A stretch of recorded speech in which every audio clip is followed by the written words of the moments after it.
Hello. Today in my storytelling playlist, I'm going to talk about 3 fishing stories, and I'm doing it primarily because it's a beautiful day here, beautiful spring day in South Korea, and it got me to thinking that I'd like to go fishing soon. Um, so let's get into it.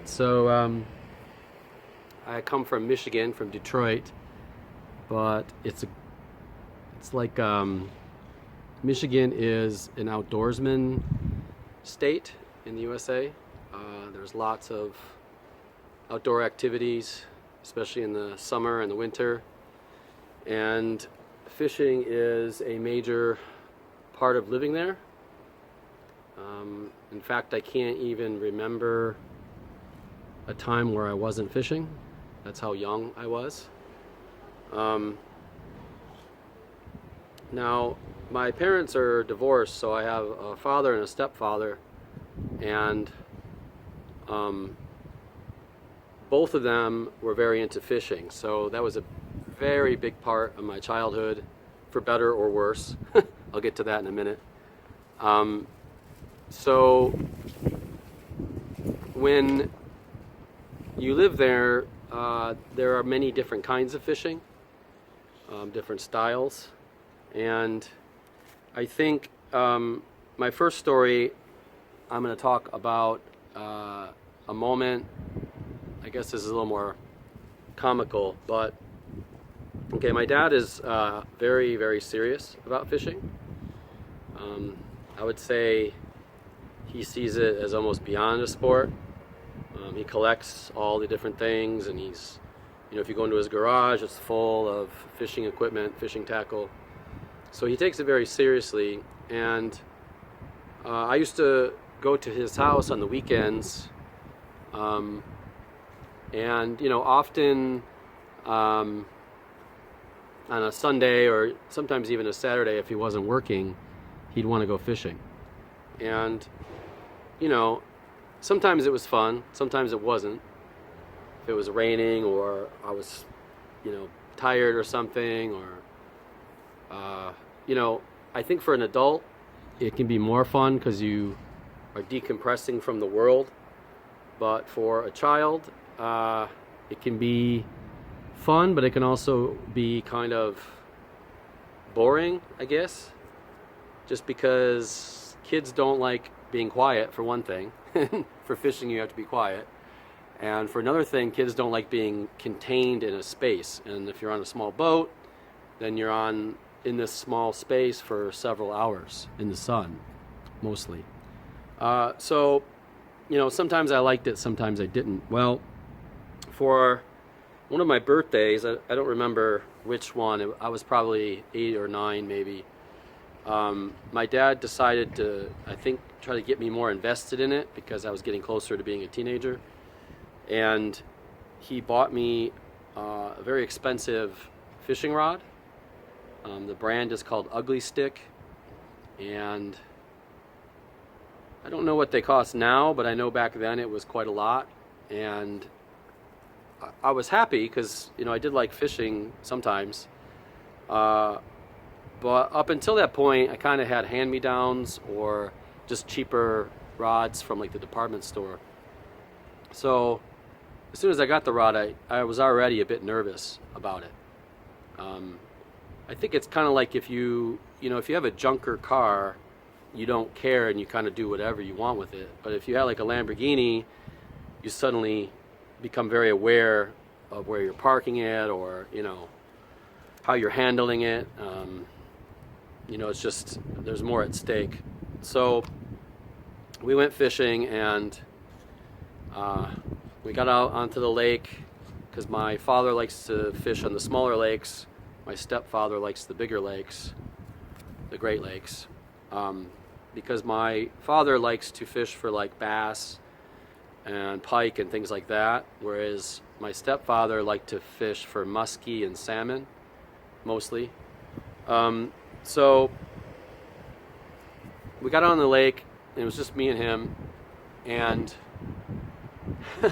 he set my rod up, he helped me set my rod up, and I got it situated, and I go to do the cast, and the first cast, it just flies out of my hand. And it, him and I just kind of see it like arc in the air, and it just into the lake. And there was like a moment of complete silence and awe, I guess. And then he didn't really say much, but he was just, you could tell he was panicked.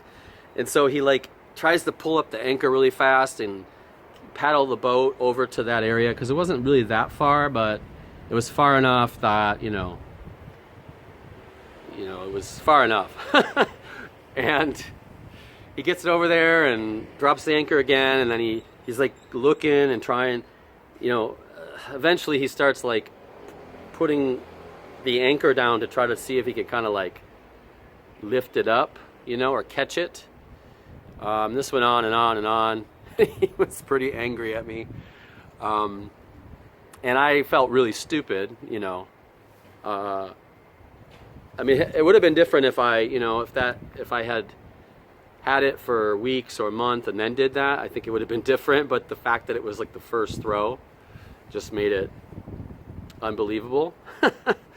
And, part of me wonders if maybe my subconscious was like, didn't want to be there, so it did that to like get out of it, which is funny in a way, because, that's not the best way to like go about that.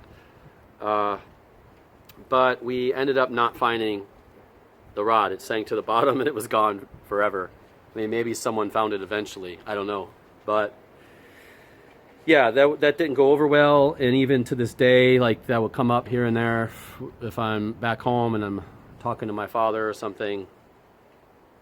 That was definitely a blunder. So that's my first story. My second one has to do more with my cousin, but as I was saying, my dad and my stepdad both kind of do different kinds of fishing, and they both take it quite seriously. So sometimes I would want to fish but not do it in such a serious manner. So my dad used to live on this lake in an apartment complex, and he had a canoe that was like kind of chained up on a tree so you could actually go out on the lake. And occasionally my cousin and I would go out on the lake in this canoe, and that was fun, but it was a little more work because you had to turn over the canoe and clean it out and load all your stuff and go out there. But sometimes he would come over and we would just decide to go to this little dock.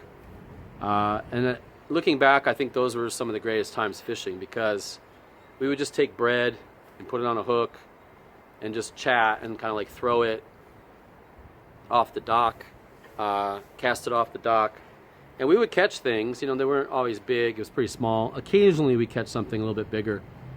But we used to do that a lot, and I remember it being very relaxed, because there wasn't all this expectation like on the boats. I think if you go out on a boat, it takes a lot of effort to get the boat to the lake, to set it up, to get out there. You kind of want some kind of reward. And if you don't have that, then, it's sort of a disappointment.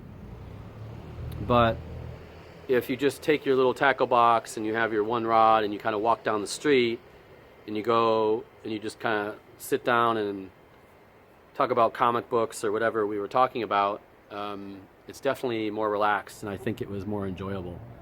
It actually kind of reminds me, I would almost say it's a quintessential memory from my childhood. It's kind of like the Tom Sawyer kind of memory, like it's almost an Americana thing. But I have fond memories of that, very fond memories. My final story, a bird just landed very close to me.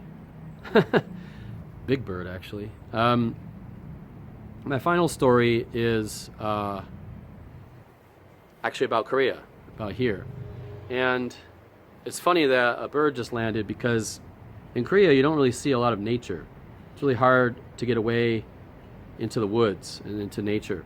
Even if you go to nature, oftentimes there are many people, because there are 50 million people that live here, and it's not a very big country.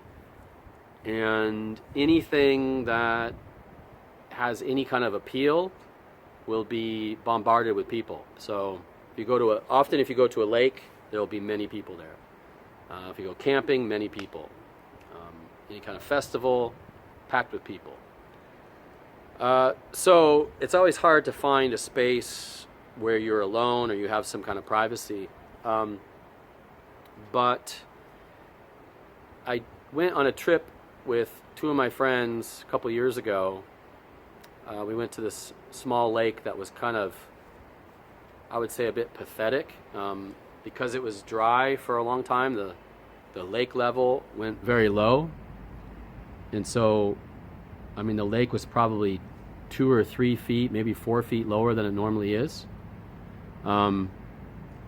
So what would be the shore was way out from what it normally was. So you would see all this junk and, you know, tires and just stuff that people threw in the lake, and dead fish and, you know, all kinds of things, big rocks. And we went there to a building in Korea. They call it a pension. And it's basically like you can rent this place for a night or a couple nights. It has a few beds. It's sort of the equivalent of a cabin, but not quite as rustic as a cabin. So us three decided to do that because they hadn't really fished a lot, and I had.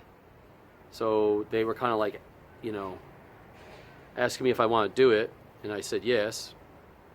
But, you know, if you're a fisherman, you know that, like, if you don't have the correct gear for the correct kind of fishing for the correct place, it's often very hard to catch anything.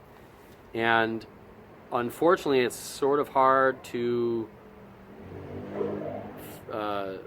get intel on that kind of stuff in Korea. There are some websites that have information, but a lot of it's in Korean, and, you know, I don't even know, like, some of the variety of fish that live here. It's like you see pictures of it and you're like, what is that, you know?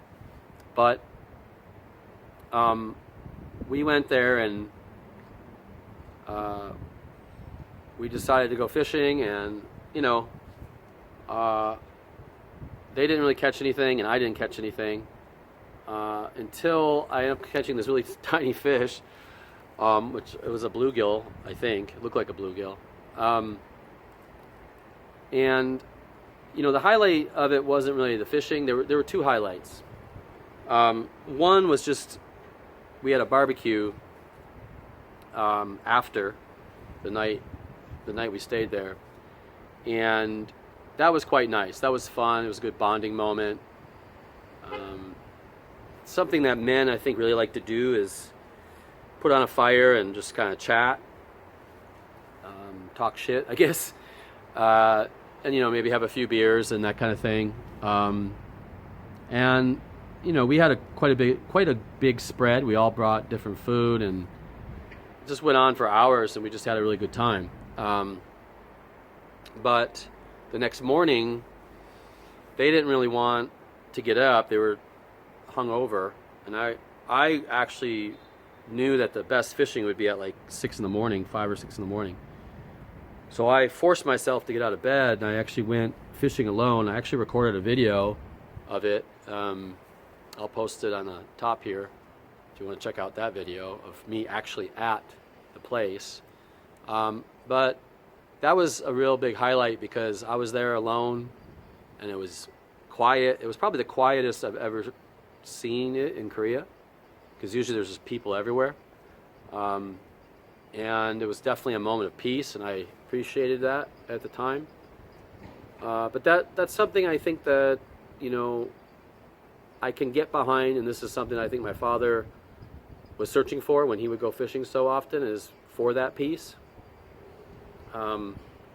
When you're working hard and you know you're spending all week in the rat race or whatever, and if you live in a city, then you're dealing with all the problems of a city.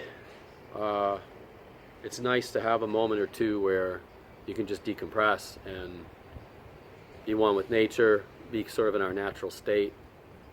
So yeah, I think I'm going to go fishing soon, Maybe I'll have another story after I do that, who knows. But I think that's about all I have for today on the spring day. And yeah, take care. I'll catch you next time. If you want to like and subscribe, you're welcome to do that. Or if you have anything to say about fishing, you can leave it in the comments. Anyway, take care. Bye.